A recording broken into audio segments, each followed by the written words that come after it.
Ini dia guys, Kia EV3 GT yang kami dah cuba di Korea Selatan. This is a sportier version of the EV3 yang dinobatkan World Car of the Year 2025. Best ke tak best? Jom tengok. Masa claims, Kia Malaysia ada tunjuk EV4 sedan tapi EV3 ni tak ada. So bagi korang yang tak tahu, EV3 ni merupakan SUV elektrik segmen B yang first keluar 2 tahun yang lepas. Di Brussels Motor Show tahun ni, Kia telah memperkenalkan EV3 GT, EV4 GT dengan EV5 GT.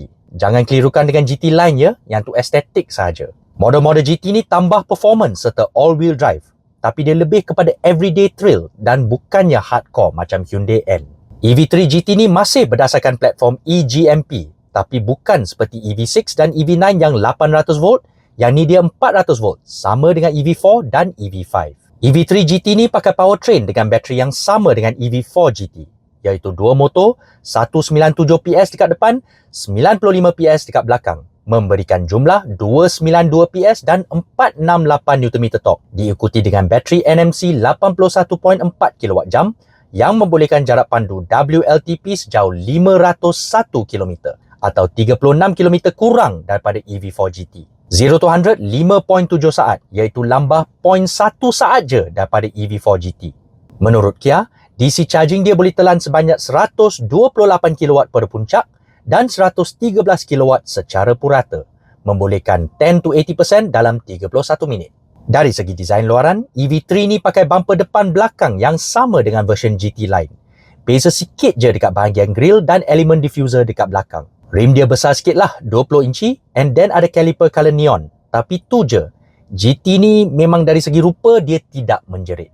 Walau bagaimanapun, the interior is more interesting. Macam EV4 GT, dia ada kerusi sport dengan material suede, speaker Harman Kardon, steering sporty dengan butang GT mode serta tema charcoal dan neon. Seat belt dia pun color neon. Yang bagus, kawalan fizikal untuk aircon. Juga seperti EV4 GT, dia ada virtual gear shift atau VGS serta bunyi engine fake yang dipanggil EASD. Korang dengarlah.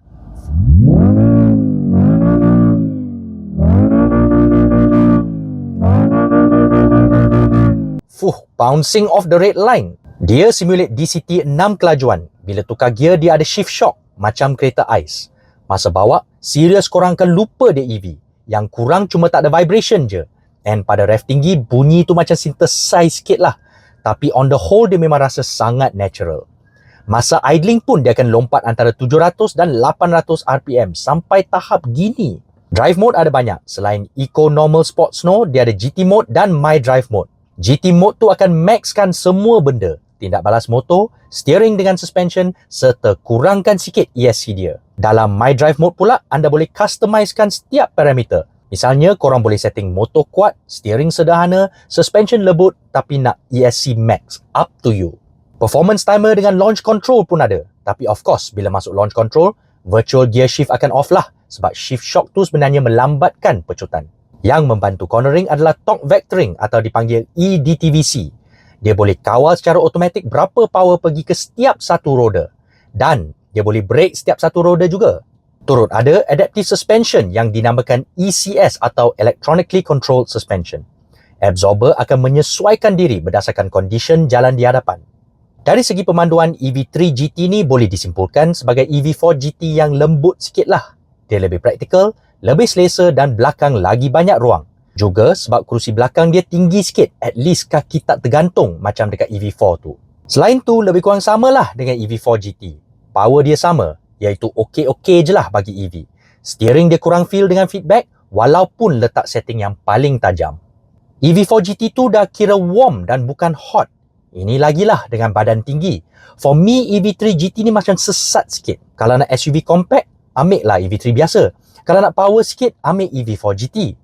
Orang yang nak gabungkan dua-dua benda tu, ramai ke? Menurut Kia Malaysia, buat masa sekarang tak ada plan untuk bawa masuk Malaysia. Kata kunci dia, buat masa sekarang lah.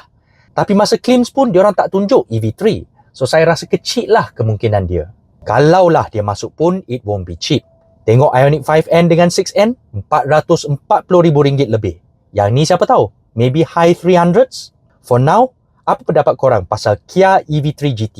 Ada ruang tak dalam pasaran Malaysia untuk SUV EV compact macam ni yang bukan panas tapi swamp? Sila bincangkan.